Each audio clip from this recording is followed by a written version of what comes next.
Bonjour, bienvenue à toutes et à tous. Aujourd'hui, on va faire une petite vidéo pour savoir comment on peut détâtrer la machine d'Elonghi.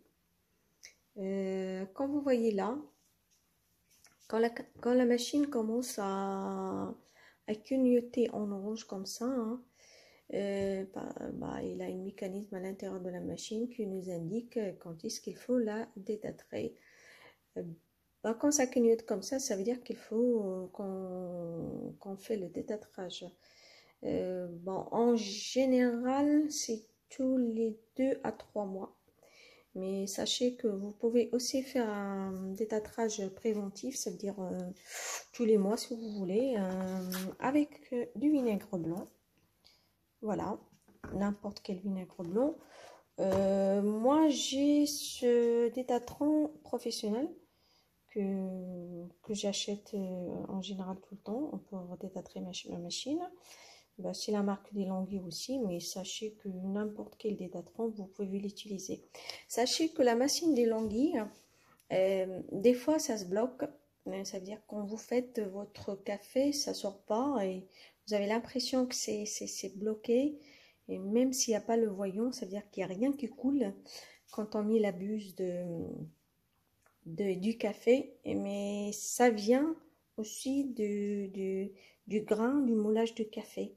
C'est-à-dire si c'est pas la taille qu'il faut exactement pour le café, la cafetière ça va bloquer. Bon, je vais faire un autre vidéo pour vous parler de ce petite machine là, vous voyez là, ça c'est pour moler le café, parce que ça me revient un petit peu moins cher que d'acheter une cafetière qui fait moulage. C'est trop cher, c'est pas dans mon budget. J'ai investi dans sa petite machine là qui moule le café, c'est beaucoup moins cher et c'est aussi efficace. Alors, je vais faire une toute petite vidéo encore pour vous montrer comment ça fonctionne.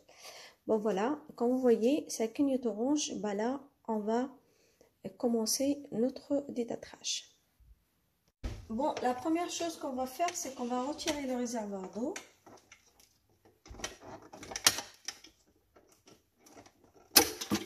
Voilà. On va prendre notre détâtrant, vous voyez là. Ça se présente comme ça. Hein. Voilà. On va le couper, on va le mettre dans le réservoir et on va rajouter un petit peu d'eau.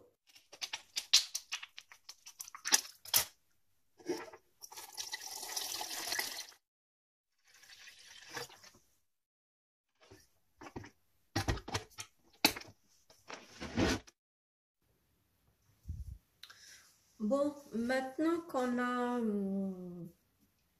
a rempli notre réservoir avec le produit, là on va commencer le détâtrage.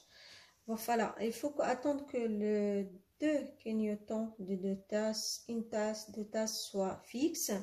Après, le clignotant de détâtrage, il clignotera toujours.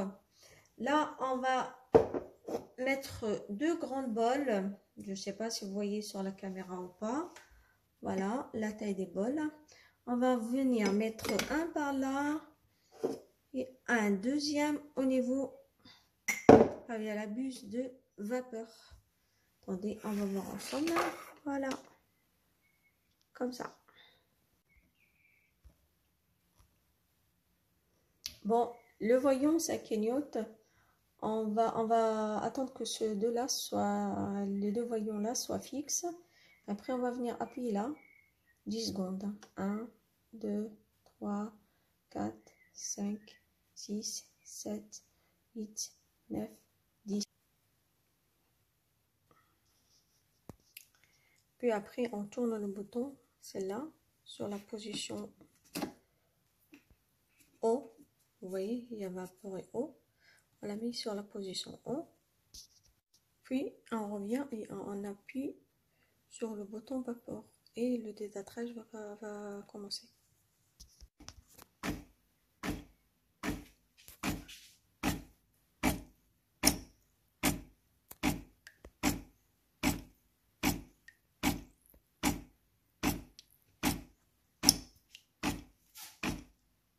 Et de temps en temps, on tourne faut que ça passe par là.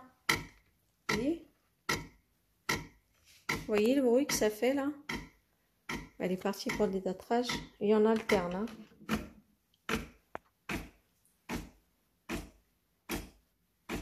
Et on se retrouve après. On continue. Alors, vous voyez, une fois que la machine en fait elle a vidé son réservoir de produit Détatron avec un petit peu d'eau, là on va venir rajouter que de l'eau claire. Voilà. Une fois qu'on a rajouté de l'eau claire, on vient appuyer une deuxième fois sur ce bouton là pour lancer un deuxième cercle de Détatron qu'avec de l'eau claire. Pour bien laver la machine et rincer tous les résidents du produit qui reste. Bon, comme vous voyez, l'eau claire qu'on a rajoutée commence, voilà, le réservoir commence à être à sa fin là. Voilà. Et bientôt notre détatrage est terminé. Voilà, vous voyez, le détatrage est terminé et ça clignote notre machine. C'est-à-dire qu'on a bien nettoyé la machine. Voilà, à très bientôt.